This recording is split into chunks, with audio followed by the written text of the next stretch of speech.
Je vais laisser Augustin mettre son micro et attaquer tout de suite. Donc, Augustin Landier, que j'ai invité aujourd'hui pour compléter ce que je vous ai raconté sur la théorie de l'évaluation des actifs financiers. Donc, Augustin Landier était professeur à HEC Paris.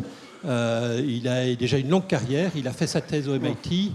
Il a été mon collègue à TSF pendant un certain nombre d'années, mais les sirènes parisiennes ont finalement fini par l'emporter. Mais je n'ai pas dit mon dernier mot. Augustin est un spécialiste de finance.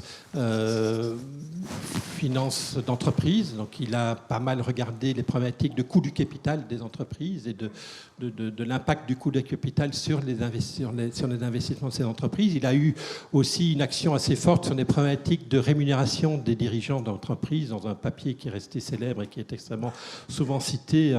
Je ne rentrerai pas dans les détails parce que je pense qu'il n'en parlera pas aujourd'hui. Et puis par ailleurs, Augustin est une personne engagée dans la société. D'abord, il a une action dans l'investissement socialement responsable. Donc, il a beaucoup d'activités là-bas, pas seulement académiques. Et puis, par ailleurs, il est aussi un contributeur mensuel au journal Les Échos.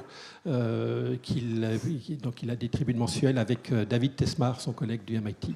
Voilà, pour toutes ces raisons, j'ai beaucoup de plaisir à introduire Augustin. Et d'ailleurs, voilà, il fait partie des rares spécialistes de finance qui prennent au sérieux les problématiques de changement climatique, de responsabilité sociale des entreprises dans ce monde de la finance. On regarde encore, je crois, avec beaucoup peut-être de curiosité, mais aussi de scepticisme, la montée en puissance de cette demande sociale pour des marchés financiers plus responsables. Voilà. Augustin, c'est à toi. Merci. Merci, Christian. Alors, je vous ai préparé une présentation qui essaye de faire un peu, de manière honnête, un peu le point sur la manière dont je perçois un peu l'état de ces questions de finances durables, en particulier ayant trait au climat. Plus généralement, on met souvent dans le même sac la finance dite ESG qui s'intéresse aux problèmes environnementaux, aux problèmes sociaux, aux problèmes de gouvernance. Et donc, beaucoup des choses que je vais dire s'appliquent à un cadre plus général que les questions climatiques, mais je vais quand même focuser sur le climat, bien sûr. Et au fond, une manière de présenter les choses, c'est souvent le cas en économie parce qu'on perd la trace de l'histoire des concepts, c'est un petit peu de suivre l'histoire des idées. Et donc je vais partir un peu de ce qu'on enseignait en finance il y a 20 ans dans les écoles de commerce et ce qui était le paradigme ambiant dominant, celui de la maximisation de la valeur actionnariale. Pas pour simplement pouvoir taper dessus après, mais pour bien comprendre d'où il vient, pourquoi il s'était imposé, et ensuite qu'est-ce qui fait que de plus en plus on a introduit en finance, donc aussi bien du côté des investisseurs, des praticiens, que de ce qui est enseigné maintenant, de l'enseignement qui est délivré, des considérations qui ont trait à introduire d'autres dimensions que simplement la maximisation de la valeur actionnariale dans l'objectif du dirigeant ou des gestionnaires de fonds. Et j'ai aussi conçu la présentation pour aider un peu à séparer les problèmes, et comme ça, vous pouvez, quand vous êtes dans une conversation sur un sujet, essayer de catégoriser un peu les choses. C'est-à-dire qu'il y a une vision opportuniste de la durabilité, qui est défendable, mais qui a ses limites, qui en un sens est le cas le plus simple, qui est le cas où faire des efforts pour polluer moins, c'est à la fois profitable parce que ça va améliorer les profits de long terme de l'entreprise, étant donné qu'on peut anticiper que le prix du carbone et que les contraintes réglementaires vont augmenter, et c'est aussi bon pour la planète. Ce cas-là, il n'est pas très intéressant, c'est un cas où il n'y a pas vraiment d'arbitrage à faire. C'est-à-dire qu'évidemment qu'il faut faire des efforts si c'est à la fois quelque chose qui augmente la valeur des entreprises et qui en plus est bon socialement et moralement défendable. Mais en même temps, c'est important de passer un chouïa de temps sur ce cas-là, pour des raisons. D'abord parce qu'il est omniprésent dans le discours marketing de la finance responsable, qui consiste à dire « soyez un peu intelligents, anticipez que… on voit bien que les réglementations se mettent en ordre de marche et vont devenir plus contraignantes, et donc c'est intelligent de purger vos portefeuilles des entreprises qui ne développent pas du tout de compétences sur ces sujets. » Donc ça, en un sens, pourquoi pas, c'est défendable, mais où est-ce qu'on en est? Est-ce qu'on est encore dans une situation où les grandes entreprises ignorent ces sujets? Personnellement, je ne pense pas, mais j'introduirai le débat de manière vraiment objective. Alors ensuite, il y a le cas qui, à mon avis, est le plus intéressant conceptuellement, qui est le cas où on peut s'interroger en tant qu'investisseur, en tant qu'épargnant, sur la possibilité de concéder, de renoncer à une partie de notre performance purement financière pour exprimer des valeurs morales et pour dire, moi, ça m'intéresse que mon épargne, bah, tant pis si elle rapporte un peu moins, mais au moins elle contribue à des choses qui, de mon point de vue, sont en ligne avec mes valeurs. Et donc ça, c'est la question de l'investissement, de la dimension morale chez les investisseurs. Mais c'est important de séparer les deux cas. Il y a un cas purement opportuniste qui consiste à dire il faut vraiment prendre ces questions de climat très au sérieux. Les entreprises qui ne le font pas vont dévisser. Et donc là, effectivement, c'est intelligent comme investisseur de les forcer à développer leurs compétences sur ces sujets. C'est ce que dans les écoles de commerce, on essaye de faire, de développer de nouveaux cours sur ces sujets qui sont nouveaux. Et puis ensuite, il y a un cas plus fort et plus intéressant, parce que vraiment nouveau, qui est de s'interroger sur est-ce qu'on est prêt à faire des concessions financières. Alors donc, l'introduction, je vous disais, ça va être de vous rappeler un petit peu le paradigme dont on vient, qui est celui de la maximisation de la valeur actionnariale. Et donc, je vais essayer de le présenter de manière impartiale, pas idéologique. Il y a toujours de l'idéologie un peu dans ces questions d'économie. Et donc, je vais essayer de vous montrer d'où ça vient, pourquoi est-ce qu'on en est arrivé finalement à un consensus qui était de dire que dans les écoles de commerce, on enseignait que la mission du dirigeant, c'était de maximiser la valeur actionnariale de l'entreprise. Donc d'abord, juste pour fixer un petit peu l'écosystème, la terminologie, on oppose souvent les parties prenantes et les actionnaires. En anglais, on dit les stakeholders et les shareholders. Et qu'est-ce que c'est que ces stakeholders, ces parties prenantes ? C'est tous les gens qui sont directement affectés par les décisions de l'entreprise. Et donc ça incorpore évidemment les actionnaires et les créanciers, mais aussi les managers, les employés, et puis l'environnement, les communautés, la société de manière plus large, et également les clients et les fournisseurs de l'entreprise. Si un produit est défectueux ou si l'entreprise traite mal ses fournisseurs, ça a évidemment des conséquences sur leur bien-être. Donc ça, c'est toutes les personnes qui sont directement affectées par le comportement d'une entreprise. Alors ce que j'appelle le paradigme de la valeur actionnariale, de la défense de la valeur pour l'actionnaire, c'est celui qui prévalait et qui vient des années 50-60. Milton Friedman est devenu un peu le symbole de ce paradigme. Et donc lui disait, c'était un peu une doctrine de ce que doit faire un dirigeant d'entreprise, il disait un dirigeant d'entreprise a une responsabilité directe envers ses employeurs, qui sont les actionnaires. Cette responsabilité consiste à conduire l'entreprise conformément à leurs désirs. Sa responsabilité première est envers eux. Donc ça, c'est le premier point. Et puis le deuxième point, il disait il n'y a qu'une seule et unique responsabilité sociale des entreprises, utiliser leurs ressources et s'engager dans les activités destinées à augmenter leurs profits tant qu'elles restent dans les règles. Et donc le temps qu'elles restent dans les règles est évidemment très important. Donc aujourd'hui, ça fait un peu hurler, et Milton Friedman est devenu un peu le punching ball de la finance comme ça, responsable, contemporaine, mais en fait, il faut le lire plutôt comme une sorte de principe de séparation, de dire il faut répartir les rôles. Le dirigeant, lui, son métier, c'est de maximiser la valeur actionnariale, et les règles, ce que sont les comportements admissibles, ça relève de la réglementation, de la loi. Et le paradigme sous-jacent, qui reste dominant en économie, c'est qu'il y a des problèmes d'alignement d'objectifs entre les gens qui confient leur argent aux entreprises et ceux qui prennent les décisions concrètes sur quoi en faire. Donc c'est les modèles principal agent, dont l'école d'économie de Toulouse d'ailleurs est probablement un des centres qui a développé à fond ce paradigme dans les années 80, 90, 2000. En particulier, ça s'applique très bien à la crise financière, à la compréhension de situations où la divergence des intérêts sociaux, de ce qui est bon pour le bien commun ou même pour les actionnaires, et puis de ce que les agents, les managers ont envie de faire, ces situations de divergence peuvent conduire à des catastrophes, et donc il faut les penser ex ante, il faut avoir des contrats, avoir des systèmes de surveillance qui évitent des situations où ces conflits d'intérêts, en quelque sorte, dégénèrent. Donc cette théorie de l'agence, elle est importante à garder en tête, parce que c'est à l'aune quand même de ces problèmes, c'est en essayant d'éviter d'avoir une vision trop idéaliste de ce qu'on peut attendre des managers et des dirigeants, qu'il faut juger la possibilité de, je ne sais pas, compter sur leur moralité, etc. Donc concrètement, les problèmes d'agence, évidemment qu'il y a des problèmes de fraude, de rémunération extrême, farfelue, de patrons qui s'achètent des jets privés, etc. Donc ça, c'est des cas un peu extrêmes, donc qui se gèrent simplement par la gouvernance, en ayant des systèmes de surveillance et de répartition des rôles décisionnaires. Il ne faut pas évidemment qu'un patron puisse choisir lui-même sa rémunération, ou qu'il ait un conseil d'administration complètement inféodé à ses désirs privés. Mais les deux problèmes qui ont été identifiés dans la littérature, qui sont plus subtils, parce qu'ils sont moralement moins horribles, c'est au fond une certaine aspiration à la vie tranquille, disons, dans les entreprises, c'est-à-dire l'idée de ne pas prendre de décisions qui mettent en jeu des confrontations, soit parce qu'il faut fermer des usines, c'est pénible, ou parce qu'il faut remettre en cause des standards technologiques sur lesquels on était bon, et du coup, ça va obliger de détruire les rentes de certains managers qui peuvent être des amis et qui vont se retrouver un peu dans une position plus difficile dans ce nouveau contexte, etc. Et puis l'autre, c'est l'hubris, c'est la tendance des dirigeants à penser qu'ils sont vraiment meilleurs que les autres et que donc c'est leur vocation de construire une sorte d'empire. Et donc voilà, des tas de cas peuvent vous venir en tête pendant la bulle Internet en particulier, d'entreprises qui ont été dirigées par des dirigeants souvent charismatiques, mais qui ont cru en fait que simplement le fait qu'un actif soit géré par eux allait créer de la valeur et qui du coup ont détruit la valeur de leurs actionnaires. Donc ça, voilà, je ne vais pas passer trop de temps là-dessus, mais c'est un petit peu ce paradigme frigmadien. Gardons-le en tête. Il vient en fait d'une sorte de principe de séparation des sphères qui vient des Lumières du XVIIIe. C'est vraiment l'héritage d'Adam Smith. Cette idée que finalement, il y a le monde du business, les entrepreneurs maximisent leurs profits.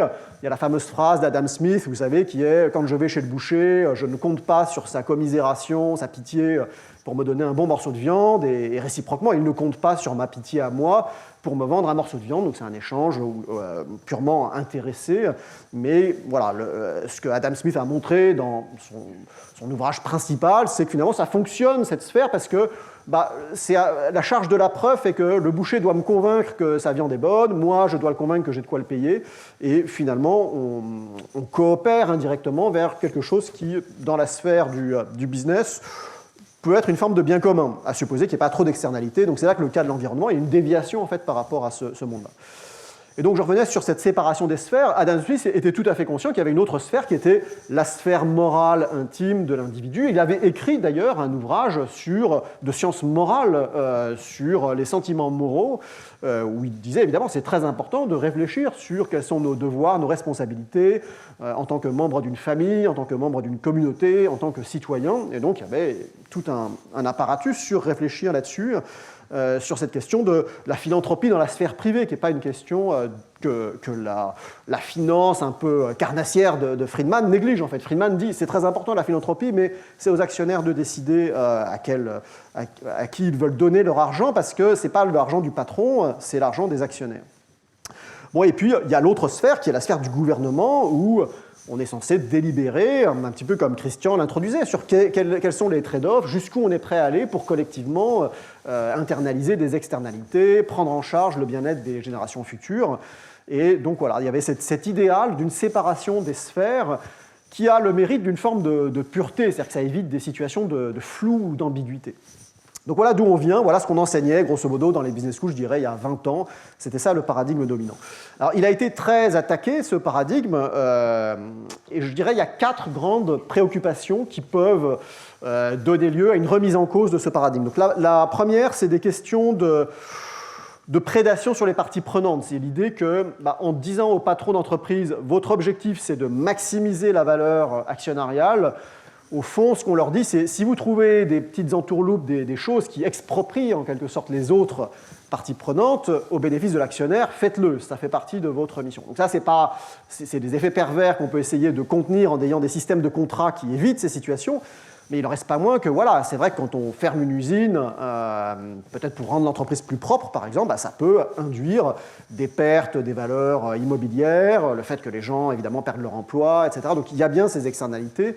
Ou bien mettre la pression sur les fournisseurs, si vous êtes une entreprise un peu en situation de monopole qui cherche à squeezer, comme on dit, ses fournisseurs, là aussi, ça peut être prédateur. Bon, donc ça, c'est des considérations plutôt de redistribution, parce que c'est l'idée que si on pense le gâteau comme étant un gâteau fixé, le gâteau de la valeur économique créée, si je dis aux dirigeants, ton objectif, c'est de faire que la part de l'actionnaire soit la plus grosse possible, ça risque de se faire au détriment des autres parties prenantes, et donc il y a des considérations un peu sur le risque que ça conduise à une forme de capitalisme prédateur. Bon, ça c'est le premier sujet. L'autre, c'est au fond celui qui est le plus important pour les questions climatiques, c'est la question des externalités, c'est le fait que quand je pollue aujourd'hui, j'ai un effet qui et un effet qui porte sur les autres et qui n'est pas médié par un prix. Donc il le sera peut-être complètement un jour, il l'est déjà un peu avec le prix du carbone sur certaines activités, mais voilà, toutes les activités ne sont pas soumises à un prix du carbone, à une taxe carbone, et puis par ailleurs, le prix du carbone ou les taxes éventuelles qui s'appliquent sont à des niveaux qui ne reflètent pas probablement l'intégralité de l'externalité. Donc ça, c'est l'idée que maximiser la valeur de l'entreprise, si ça se fait en exerçant des externalités négatives sur les autres, ce n'est pas efficace. Ensuite, il y a une autre préoccupation qui concerne le court-termisme et qui consiste à dire deux choses au fond. La première, c'est est-ce qu'on peut vraiment faire confiance au marché pour prédire la valeur fondamentale? Donc si les marchés eux-mêmes ont du mal à prendre en compte la valeur de long terme des actions qu'on prend aujourd'hui, ou si c'est facile de cacher les problèmes futurs de l'entreprise, parce que par exemple elle n'est pas aux normes futures, elle n'est pas adaptée à un monde où il faut polluer moins, dans ce cas-là, le dirigeant n'a pas forcément les bonnes incitations. Ça se résout quand même assez facilement, et donc je vous dirais que je ne pense pas que ça soit le problème majeur, au sens où on peut donner aux dirigeants des incitations de long terme, leur dire que, bon, au bout du compte, ils seront payés un peu en proportion de la valeur de long terme qu'ils auront générée ou qu'ils auront contribué à générer. Et puis par ailleurs, et Christian l'a déjà dit, mais de manière générale, les marchés ne sont pas particulièrement court-termistes. Ce n'est pas vraiment ça qui saute aux yeux quand on regarde un peu de près l'histoire des prix.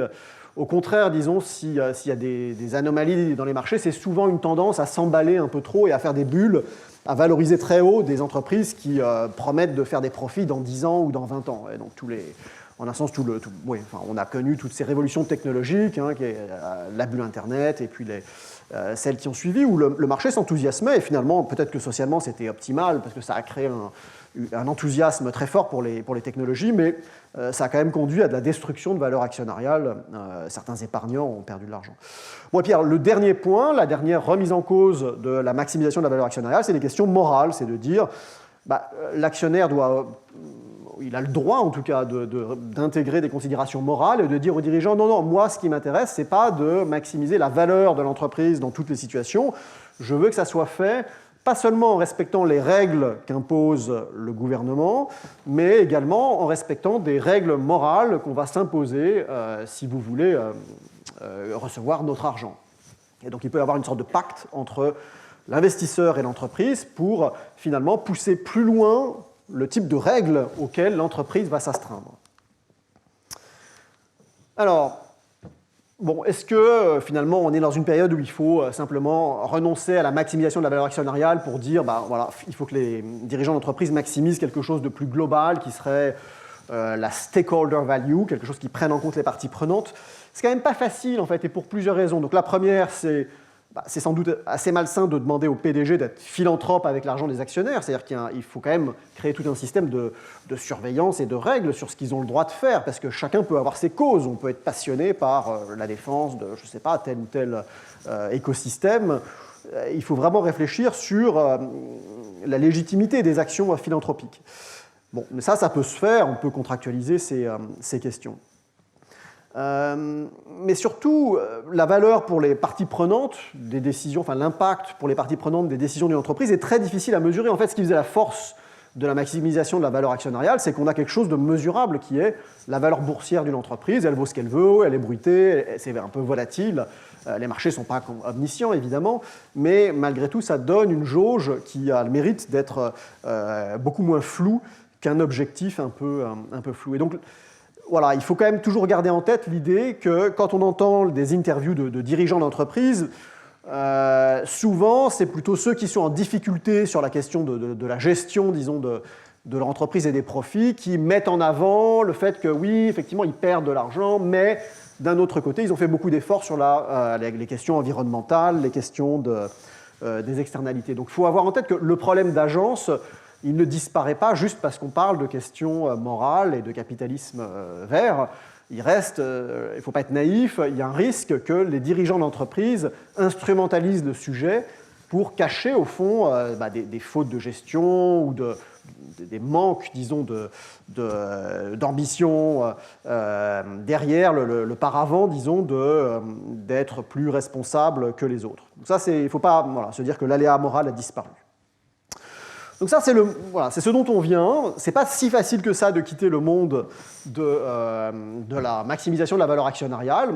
On peut essayer, mais avant d'en arriver là, c'est-à-dire la question de l'intégration des questions morales dans le pacte, en un sens, entre l'actionnaire et l'entreprise, je vais parler de la vision gagnant-gagnant de la durabilité. Pas pour dire que ça n'existe pas, en fait, mais pour dire que c'est le cas facile, c'est le cas où ça va un peu de soi, mais effectivement, ça fait partie du métier du gestionnaire d'actifs, de vérifier que le dirigeant ne fait pas n'importe quoi sur les sujets environnementaux. Mais je voudrais tout de même vous appeler aussi à être un peu méfiant des discours de l'industrie de la gestion d'actifs verte qui dit que c'est systématiquement gagnant-gagnant. Non, ce n'est pas systématiquement gagnant-gagnant, en fait, qu'investir dans les entreprises plus vertes va rapporter plus d'argent. Ça le serait si le marché était complètement idiot et inconscient sur ces sujets, mais c'était peut-être le cas il y a 15 ans ou il y a 20 ans, c'est beaucoup moins le cas aujourd'hui. Donc la vision opportuniste sur la durabilité, elle consiste à dire chercher à développer des technologies qui nous permettent de produire de manière plus verte, ça va créer de la valeur à long terme parce qu'on sera compatible avec des réglementations plus strictes sur l'environnement. Et donc c'est à la fois profitable pour l'entreprise et bon pour la planète. Et ça, je pense que c'est tout à fait défendable comme idée, c'est-à-dire qu'aujourd'hui, c'est très important que les jeunes qui sont dans les écoles de commerce ou les écoles d'économie intègrent l'idée qu'effectivement, quand on prend une décision qui, par exemple, un choix technologique qui va lier un peu les mains de l'entreprise pour 15 ans, il ne faut pas simplement s'interroger sur la compatibilité avec les réglementations d'aujourd'hui, il faut s'interroger sur les réglementations futures ou le prix du carbone futur. Donc ça, c'est très important. Ça fait partie de la compétence du dirigeant, au même titre que, je ne sais pas quoi, il ne faut pas maltraiter ses employés, sinon ils partent. Enfin, c'est un peu du même ordre, au fond, de dire que pour maximiser la valeur d'une entreprise, il faut avoir de la jugeote et intégrer ce que seront les contraintes de long terme. Donc si on traite mal les gens aujourd'hui, peut-être qu'on peut augmenter les profits pour un trimestre, mais très vite, ça va se payer, c'est pas viable. Donc ça, voilà, ça fait partie de ce qu'il faut enseigner. Il faut créer aussi le système de monitoring, de surveillance qui permet aux actionnaires de s'assurer que les entreprises développent les compétences, que les conseils d'administration développent les compétences pour parler de ces sujets et pour être capable de les regarder. Et juste pour connecter à ce que Christian vient de faire, je vais vous montrer que c'est justement le type de calcul que Christian introduisait est nécessaire, en fait un peu incontournable, parce que ça vous conduit à vous poser la question du taux d'actualisation de projets spécifiques. Donc prenons l'exemple d'une entreprise qui cherche à décider si elle veut faire des projets ou pas. Donc comme Christian disait, et ça on le fait en école de commerce, on fait ça concrètement, on calcule des valeurs actualisées nettes, où on s'interroge sur les profits ou les dividendes futurs que ça va rapporter, et donc il y a des dividendes de court terme, des dividendes de long terme. Donc ça c'est la logique de l'actualisation qui est utilisée en pratique par les praticiens. Donc maintenant, imaginons une entreprise qui se demande si elle veut rester très polluante, et donc là, elle sait ce que vont être ses dividendes futurs, ses dividendes de long terme, ou bien est-ce qu'elle veut devenir plus propre, mais dans ce cas-là, elle va devoir payer un coût C aujourd'hui, et puis cela va générer des profits additionnels à long terme qui seront dus au fait qu'elle n'aura pas à s'adapter dans l'urgence à des règles plus strictes. Donc là, dans le calcul de cette valeur actualisée nette, va se poser la question de comment on actualise ces profits futurs. C'est assez complexe en fait, il faut à la fois s'interroger sur quelles sont les anticipations raisonnables sur les gains additionnels que ça va représenter. Donc pour ça, il faut avoir les idées claires sur ce que sera la trajectoire carbone, les réglementations, voire même les normes sociales en un sens, c'est-à-dire est-ce que les clients, est-ce que les consommateurs seront extrêmement précautionneux sur ne pas acheter trop de biens d'entreprises polluantes ou pas. Donc ça, c'est un peu un pari sur le futur, enfin, il faut y réfléchir, c'est pas évident de ce que sont les anticipations rationnelles là-dessus. Mais surtout, quand on calcule cette valeur actualisée nette, le taux d'actualisation, il faut qu'il soit spécifique à ce projet qui va changer les profits des entreprises dans des états bien particuliers, ceux où le climat devient un sujet très important. Donc là, c'est une application directe en un sens de ça. Et donc c'est pour vous dire qu'effectivement, c'est des compétences nouvelles et que du coup, ça fait partie du travail des actionnaires ou des gestionnaires d'actifs de surveiller que les entreprises font bien ce travail et ne se complaisent pas, disons, dans la facilité qui est de dire tout ça, par exemple, ce que Christian disait, c'est-à-dire que la solution de facilité, ça serait de dire j'actualise tout au même taux. Donc ça, c'est un raccourci qui peut déformer fortement, par exemple, les impacts sur la valeur d'une entreprise. Mais en tout cas, il y a bien des cas gagnant-gagnant, des cas où engager dès aujourd'hui des travaux de recherche ou d'aménagement des technologies pour être plus verts, c'est une bonne idée pour la valeur actionnariale. Dans ce cas-là, il n'y a pas de conflit du tout. Et quand je disais que c'est le cas simple, c'est simplement parce qu'il ne crée pas de conflit. Il y a un alignement. Le seul conflit, ça peut être le conflit entre des managers qui sont incompétents sur ces sujets et qui ne veulent pas perdre leur poste ou leur pouvoir de décision. Parce que c'est vrai que ce n'est pas des compétences qui sont présentes chez des personnes qui n'ont pas mis à jour leurs compétences.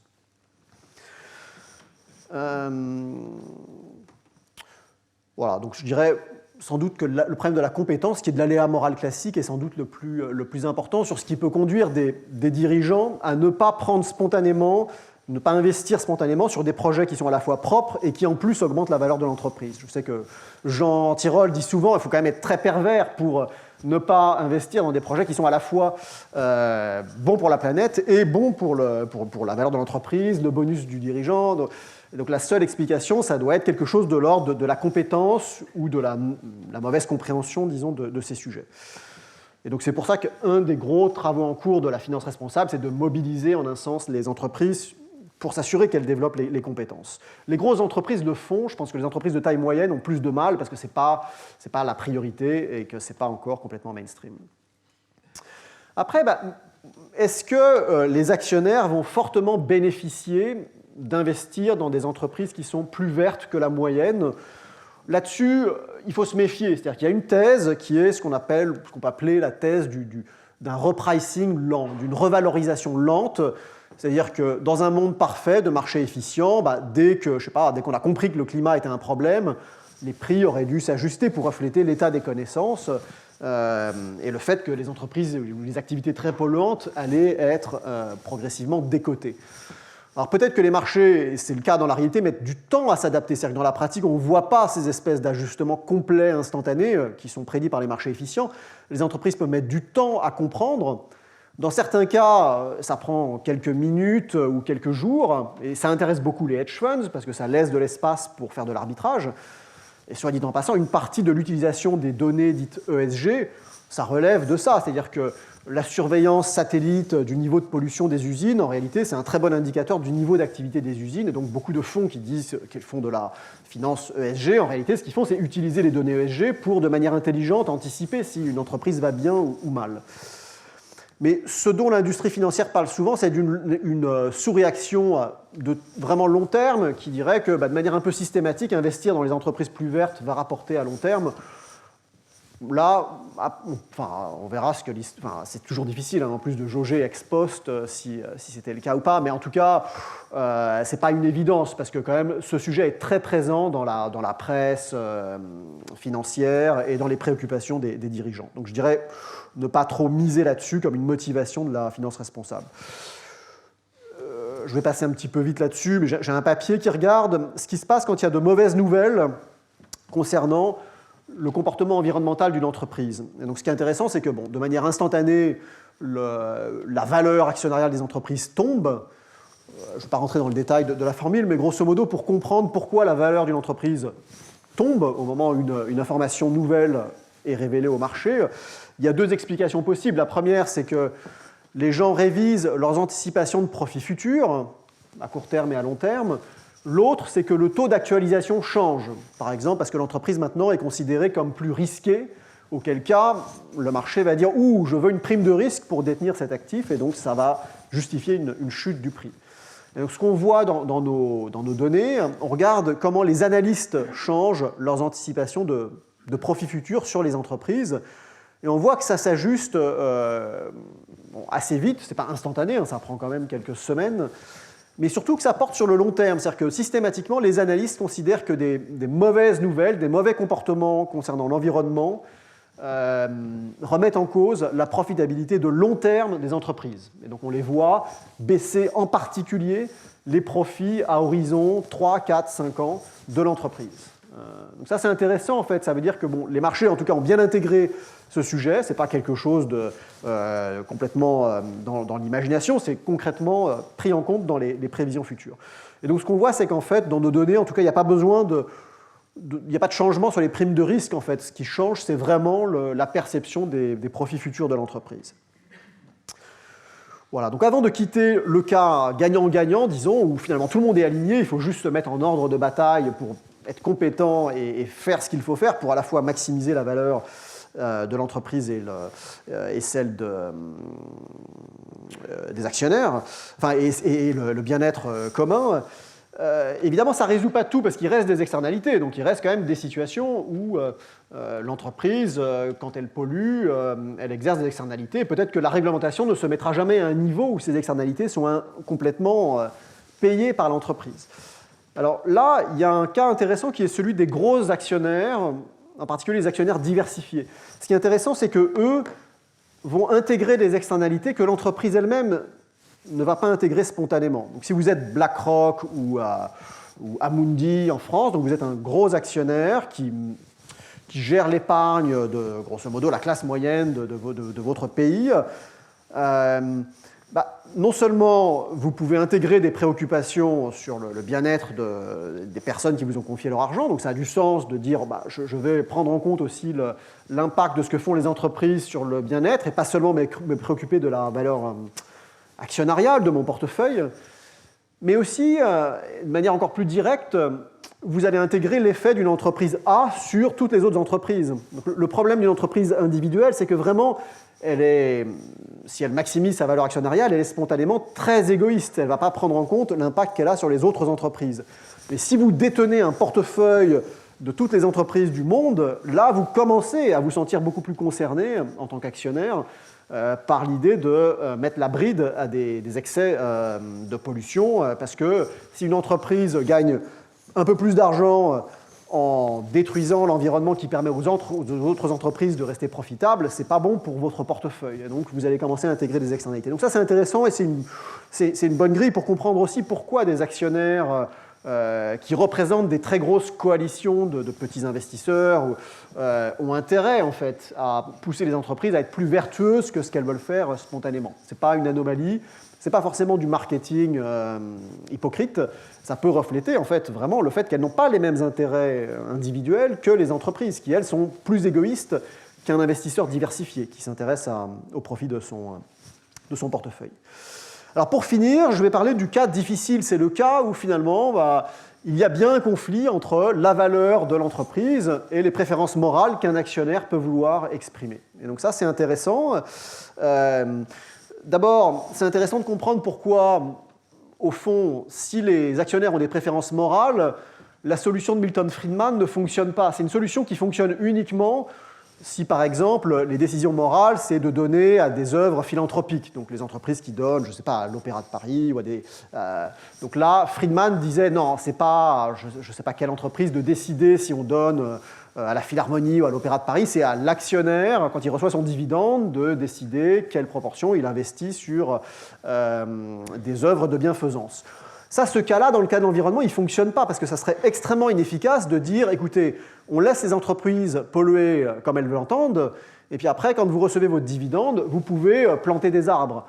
C'est mieux que rien, mais c'est certainement pas efficace. Il vaut mieux essayer de faire les efforts qu'on peut pour produire en polluant moins, sans pour autant que ça ait un coût trop important en termes d'efficacité. Donc ça, c'est un cas intéressant parce qu'il nous oblige à sortir de Milton Friedman, c'est-à-dire que ce théorème de séparation hérité d'Adam Smith, il ne fonctionne plus dans le cas de la pollution en particulier, si vous voulez, parce qu'il ne s'agit pas simplement de transferts un peu philanthropiques, du type un peu redistributif, au fond. On dit il faut soutenir le monde de l'art.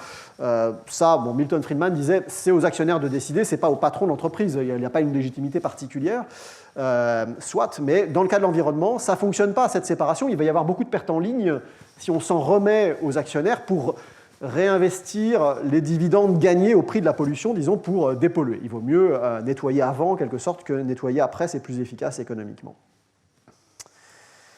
Donc du coup, ça ouvre la possibilité de dire les épargnants eux-mêmes ont potentiellement, comme tous les humains, du reste, des préférences, des préoccupations morales. Et si on est dans un état du monde où les réglementations ne traitent pas optimalement des externalités, c'est-à-dire qu'on n'est pas dans le monde que Christian, dont Christian est l'avocat, disons, où on met la taxe carbone à un niveau où elle reflète vraiment les externalités, dans ce cas-là, les actionnaires peuvent dire, en attendant que ce monde advienne, disons, on peut se positionner pour essayer non seulement de faciliter qu'il advienne, mais aussi éventuellement d'aller plus loin et de forcer les entreprises à renoncer un peu à la profitabilité dans des cas où on estime que ça a vraiment un effet positif sur le monde. Et alors là, bon, je vais parler un petit peu des recherches que je fais là-dessus très brièvement, donc il reste 6 minutes, hein, c'est ça le... Bon, mettons 8 minutes. Alors, un premier aspect qui est assez fascinant, c'est quand on remonte un peu aux considérations aux définitions de l'éthique. Vous savez, il y a deux grandes familles, c'est vraiment très, un peu caricatural, mais il y a l'éthique conséquentialiste et l'éthique plutôt de type déontologique. Donc les conséquentialistes, et la plupart des économistes sont dans ce camp-là. En fait, ils disent, écoutez, une action est bonne si il y a des raisons de penser que le monde va en devenir meilleur. Le monde, avec cette action, est meilleur pour le bien collectif que le monde si je ne prends pas cette action. Si je ne fais pas, n'ai pas un comportement conforme à cette action. Et la déontologie, ça c'est l'approche un peu d'Emmanuel Kant, c'est une approche de l'éthique ou de la morale qui consiste à dire il faut se conformer à des principes. Après, il faut s'interroger sur quels sont les bons principes, mais ce qui est important, c'est d'être cohérent avec un certain nombre de principes. Je vais vous montrer comment il s'avère que c'est très central pour penser ce que c'est qu'un portefeuille responsable, ce que c'est, disons, pour un investisseur qui veut exprimer des préférences morales, c'est très important de savoir si vous vous sentez plutôt du côté déontologique ou si vraiment c'est le conséquentialisme qui vous importe. C'est-à-dire que si ça n'a aucun impact sur le monde, vous considérez que ça n'a pas d'intérêt pour vous, même moralement. Donc pour ça, il y a un vieux problème, enfin pas si vieux que ça, un problème qui est utilisé en philosophie analytique pour essayer d'aider les gens à réfléchir sur est-ce qu'ils sont plutôt conséquentialistes ou déontologues, et puis pour leur montrer que tout le monde en réalité est un peu les deux, et il y a une tension entre les deux. C'est le problème du trolley que vous connaissez peut-être. Donc on demande aux gens de s'interroger sur comment ils réagiraient dans la situation suivante. Donc il y a un tramway qui dévale une voie à toute vitesse. Imaginez, je ne sais pas, San Francisco, là où il y a des pentes très aiguës. Donc le tramway dévale la pente, hors de contrôle, en direction de 5 personnes qui sont attachées au rail, disons, pour simplifier. Heureusement, il y a un aiguillage à côté de vous que vous pouvez actionner pour détourner le train. Mais sur cette autre voie, il y a une personne. Et donc vous avez deux possibilités. Si vous ne tirez pas sur l'interrupteur, 5 personnes vont perdre la vie. Si vous tirez sur l'interrupteur, une personne va perdre la vie. Okay, donc ça, c'est un grand classique de philo analytique qui consiste à essayer d'aider les gens à s'interroger sur ce qu'ils feraient. Voilà. S'ils ne font rien, 5 personnes meurent. S'ils agissent sur l'aiguillage, une personne meurt et donc 4 vies sont épargnées. Et donc là, sous le voile d'ignorance de Christian, c'est quand même mieux qu'une personne meure plutôt que 5. Et donc il n'y a pas vraiment d'hésitation. En pratique, les gens hésitent beaucoup parce qu'ils ont en tête un principe déontologique qui est un principe de ne pas faire de mal. Et donc, qui suis-je pour décider de la vie de cette personne qui, sans mon action, continuerait à vivre? Et donc, quand vous le faites sur des étudiants, il y a toujours à peu près, c'est pas moitié-moitié, mais il y a dans les business schools, il va y avoir 60% de conséquentialistes qui assument la décision utilitariste en quelque sorte de l'économiste, et puis il y en a toujours 30% qui disent non, c'est pas à nous de choisir de la vie et de la mort des personnes, c'est se mettre dans une position un peu qui n'est pas la nôtre moralement. Bon voilà. Donc ça, pourquoi c'est important? Parce qu'il y a deux approches de l'investissement responsable qui aujourd'hui se combattent un peu en quelque sorte. Il y a l'approche conséquentialiste qui consiste à dire il ne faut pas raconter d'histoire, si on veut avoir de l'impact, il faut investir dans les secteurs sales et les convaincre de devenir plus propres. Et puis aussi, dans beaucoup de cas, il va falloir accepter de mettre de l'argent sur des projets qui ont une valeur actualisée nette négative. C'est là que vous pouvez avoir de l'impact, parce que c'est ces projets-là qui ne se feraient pas sans vous. Quand vous raisonnez sur votre impact, il faut se demander si les projets que vous allez financer auraient lieu de toute façon ou pas. Donc, si c'est des projets qui sont profitables, ils vont trouver des investisseurs chez des venture capitalistes classiques. Et donc, si vraiment vous voulez avoir un impact, une sorte d'additionnalité, disons, sur le monde, faire une différence, comme disent les anglo-saxons, il faut chercher des projets qui ne pourraient pas être financés si vous n'êtes pas là et que vous acceptez finalement une rémunération plus faible que l'actionnaire typique. Donc ça, c'est pensé comme un économiste. C'est l'approche utilitariste, c'est celle avec laquelle on est le plus à l'aise, en fait, quand on écrit nos modèles, parce qu'ils sont faits pour ça, nos modèles. Ils comparent le monde avec et sans un dispositif. Et puis il y a l'approche déontologique qui, en réalité, domine actuellement dans l'investissement responsable, qui correspond plus, dans le trolley problème que je vous montrais, aux gens qui disent « Mais qui sommes-nous pour décider de la vie et de la mort des gens ? C'est pas notre... Ce qu'il faut, c'est être cohérent avec nous-mêmes. » Et donc cette approche, elle conduit à essentiellement investir dans des entreprises qui sont déjà vertes ou des secteurs qui sont déjà verts en disant au moins je ne contribue pas à la pollution puisque ce n'est pas mon argent qui fait le travail de mort, disons, de la pollution. C'est une approche un peu religieuse au fond et qui en fait remonte assez loin. Et donc au XVIIe siècle, il y avait déjà chez les communautés religieuses qui avaient des fonds à investir, il y avait déjà une doctrine en fait de cette idée qu'on est responsable de l'usage qui est fait de notre argent. Donc si mon argent est utilisé à des fins malveillantes et nuisibles, la responsabilité me remonte en partie. Évidemment, les gens qui ont provoqué ces actions sont encore plus responsables, mais une partie de la responsabilité remonte à l'investisseur final. Voilà, donc on a des expériences, et donc là je vais vraiment accélérer pour conclure. On fait des expériences avec notamment d'ailleurs un collègue de Christian qui est psychologue, et on met les gens face à des situations où ils peuvent décider d'acheter des entreprises qui sont mises aux enchères, qui sont des entreprises qui ont un côté green ou pas green, des entreprises qui donnent de l'argent à des entreprises philanthropiques. Et pour distinguer le cas déontologique et le cas conséquentialiste, en fait, on crée deux conditions différentes. Une condition où, quand vous achetez l'entreprise, de toute façon, la donation qu'elle va faire à une entreprise charitable va avoir lieu. Donc vous n'influez pas sur le cours des choses. Et puis, une situation où, en revanche, quand vous achetez cette entreprise, vous avez un impact sur le cours des choses parce que si vous ne l'achetez pas, si vous ne décidez pas de l'acheter quand elle est mise aux enchères, que finalement elle se retrouve achetée par personne, dans ce cas-là, la donation qui était sur le point de se faire ne va pas avoir lieu. Donc vous êtes beaucoup plus responsabilisé. Et ce qu'on trouve, c'est que les gens ne font pas de différence entre les deux. Ils comprennent très bien la différence, donc on teste leur bonne compréhension, mais ce qu'on observe, c'est que eux, ce qu'ils veulent, c'est plutôt non, être cohérents avec eux-mêmes et investir dans des entreprises qui font le bien, point barre. Après que le fait qu'ils aient investi fait que ce bien advient alors qu'il n'adviendrait pas autrement, ça, ce n'est pas quelque chose qu'ils considèrent être leur responsabilité. Donc voilà, donc pour conclure, actuellement, il y a bien deux sortes d'investissements responsables. La partie qui occupe le plus, disons, l'espace, en particulier auprès des petits épargnants, c'est plutôt l'approche déontologique qui consiste à dire, écoutez, on va vous faire des portefeuilles décarbonés. Cette approche a quand même un impact indirect qui est que, d'abord, si tout le monde agissait comme ça, au bout du compte, ça rend bien, ça asphyxie un peu quand même les autres entreprises. Et même si tout le monde n'investit pas dans des fonds verts qui excluent les entreprises polluantes, ça augmente sans doute quand même un peu le coût du capital des entreprises polluantes. Mais actuellement, ce n'est pas un gros effet avec les chiffres, si on cherche à calibrer un peu, comme Christian le fait, quelle augmentation du coût du capital ça représente, ce n'est pas plausible parce qu'en fait, il y a actuellement des sources de capitaux à l'étranger, dans le private equity, qui ne s'intéressent pas à ces questions et qui sont tout à fait disposés à prendre le relais, disons, des petits épargnants pour investir dans des entreprises. Et donc, voilà, donc il y a beaucoup d'initiatives du type, par exemple, en France, Euronext a lancé un CAC 40 vert, enfin soutenable, durable. C'est des initiatives intéressantes, mais est-ce qu'on peut penser qu'elles ont un impact direct ?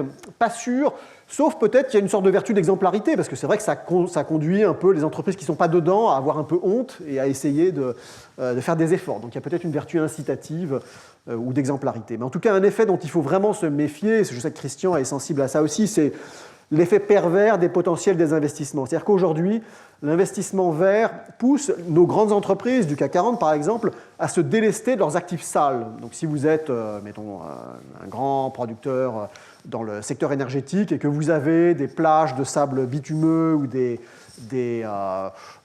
mines de charbon, aujourd'hui, on vous demande grosso modo de vous en délester. Ce qui serait complètement responsable, ça serait de dire, effectivement, on a ces choses dont il n'est pas souhaitable qu'elles soient exploitées, donc on les ferme. Et puis voilà, elles restent la propriété de l'entreprise, mais on s'engage à les fermer.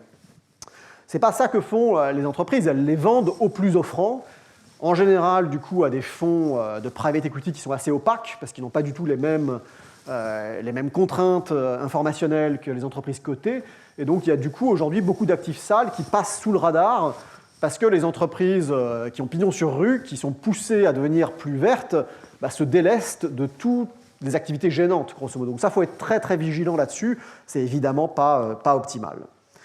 Voilà, donc je vais m'arrêter ici. On aurait pu parler un peu plus de l'information financière, mais il y a un énorme écosystème. Je pense qu'il faut attendre que la poussière retombe un peu pour y voir plus clair. Mais c'est évidemment un des très gros enjeux en ce moment de réglementation, qui est de savoir quel type d'information on demande aux entreprises. Et en particulier, il faut leur demander non seulement des informations sur la pollution dans leurs propres usines, mais aussi des informations sur leurs fournisseurs et éventuellement même sur leurs clients. Donc c'est ça qui est un petit peu un des gros enjeux en ce moment pour avoir un investissement responsable qui ne soit pas une passoire en quelque sorte, avec finalement des entreprises qui seraient capables de faire remonter vers d'autres entreprises le soin de polluer. Donc je vais m'arrêter là, et puis je fais un peu de pub, puisque Christian l'a fait, pour mon dernier livre qui vient de sortir, qui s'appelle Le prix de nos valeurs, qui s'interroge plutôt à l'aspect moral, en fait. Donc pas la première partie, qui est les cas gagnant-gagnant, disons, où mettons-nous tous, devenons compétents sur ces sujets, qui je pense est vraiment très important. Et c'est pour ça que comme prof d'école de commerce, je cherche à développer des compétences, des nouveaux cours sur ces sujets. C'est très important que les managers de demain aient le minimum de compétences pour calculer la valeur d'un projet en prenant en compte ces questions. Et puis là, voilà, c'est un bouquin qui s'intéresse plutôt à les situations où il y a vraiment un conflit entre les valeurs et les profits, la pure efficacité économique. Génial. Voilà. Merci beaucoup, Augustin. Quel est l'éditeur? C'est chez Flammarion. Flammarion, ok. Il s'est sorti. C'est sorti, ouais. Okay. Je te le donnerai. Tu aurais pu m'en apporter une copie. Je vais le lire ce soir. Merci beaucoup, Augustin. Franchement, merci.